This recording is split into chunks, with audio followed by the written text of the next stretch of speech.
Where we left off last time, called Mrs. Twit Goes Ballooning Up, Mr. Twit had tied his wife to a ring that he had detached in the yard with about 100 balloons and 100 strings, and he had them tied around her neck, under her arms, on her ankles. He had them tied all over her, and at the end of it, we could see that, and at that time, we could see that she was stretching up to the sky.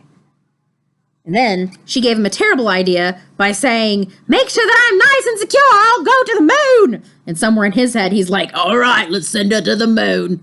And so he cuts her loose and sends his wife away up into the distance, and Mrs. Twit goes ballooning up. And that's where we come back to. Now, we will find out the fate of Mrs. Twit and the fate of Mr. Twit. And there's even a whole nother part of this story after these two silly people get done messing with each other. So the title of this chapter is Mrs. Twit Goes Ballooning Down. So last time she went ballooning up, and now somehow she's going to come ballooning down. Now in my head, I'm thinking if I was over 100 feet in the air, because she's got to be floating for a while, so she's got to be way up there. If I was really high in the air, I don't know how comfortable I would be with ballooning down. It would be very scary. Now, I also assume that those balloons are going to start popping because they always pop when they get up in there. I've never seen one go up and away and forever and not just pop at some random point. Okay, so let's see if there's any pictures in this chapter, and we can use those to help us decide what the meaning is and help us have better comprehension and understanding of what we're going to read. So far, no pictures. Okay, there's one. We see the ghastly old woman up in the air. We see a little bitty forest over here in the corner. Okay, we see that she is no longer attached to a bolt. She still has that cane, and she's got string in her mouth, and it looks like some of the balloons have come undone. Maybe she was trying to hold on to the balloon with the string. Maybe she cut it somehow. Let's keep loading. Nope, and that's it. That's all for this chapter. There's only one picture. So we are now going to read Mrs. Twit Goes Ballooning Down, which is the main idea of this chapter. You can always use a chapter's title to help you find the main idea of the chapter. For instance, this book in its whole self is called The Twits. So we know that the main characters are the Twits. Okay, let's read Mrs. Twit Goes Ballooning Down. Mrs. Twit may have been ugly, and she may have been beastly, but she was not stupid. High up there in the sky, she had a bright idea. If I get rid of some of these balloons, she said to herself, I will stop going up and start to come down. She began biting through the strings that held the balloons to her wrist and around the ones on her neck and her hair.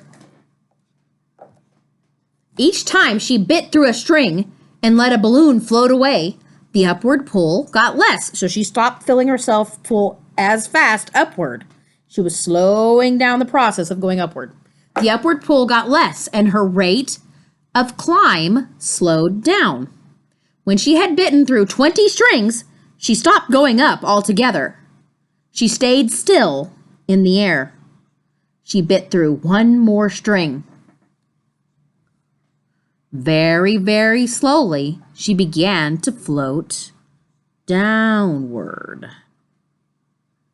It was a calm day. There was no wind at all. So that's good news, because if it was windy, she'd have been up and going sideways, and she'd be across the country by now. So they're saying it's a calm day with no wind, so that means she's going straight up, and she should come straight down, which is very convenient and a good writing thing for Mr. Roald Dahl, or else he would have had to write a whole chapter on her hitchhiking or something if she ever makes it back down there. Anyways, let's keep reading. It was a calm day. There was no wind at all. And because of this, Mrs. Twit had gone absolutely straight up. She now began to come absolutely straight down. As she floated gently down, Mrs. Twit's petticoat billowed out like a parachute. So, Mrs. Twit is wearing a dress, and underneath Mrs. Twit's dress, there is a petticoat, which is a slip, it's thicker than regular today's material of slips. It's like she had a sheet that was made into a skirt to put underneath the skirt. And so this petticoat billowed out like a parachute, showing her long knickers. Long knickers are long underwear. She's wearing a pair of probably ones that go down to her knees, which I bet all of London was thankful for. Okay, as she floated down, gently down, Mrs. Twit's petticoat billowed out like a parachute, showing her long knickers. It was a grand sight on a glorious day, and thousands of birds came flying in from miles around to stare at this extraordinary old woman in the sky. So the birds think this is fabulous. And there's our picture again of her cutting herself free, and instead of going straight upward forever, she has made it where she can come downward. That's the end of that chapter. So, Mrs. Twit was afraid of getting the dreadful shrinks. So, with her very helpful husband, who's kind of evil, she's got herself stretched out using a ring bolt, some string, and 100 balloons. But then her husband, who's evil, decided to cut her off to go into the air. But she's not stupid, and so she started to cut the balloons off herself and make her way down. Now, I'm going to stop here and come back in a minute to the next chapter to see what happens as Mrs. Twit comes back down to Earth or lands on Earth.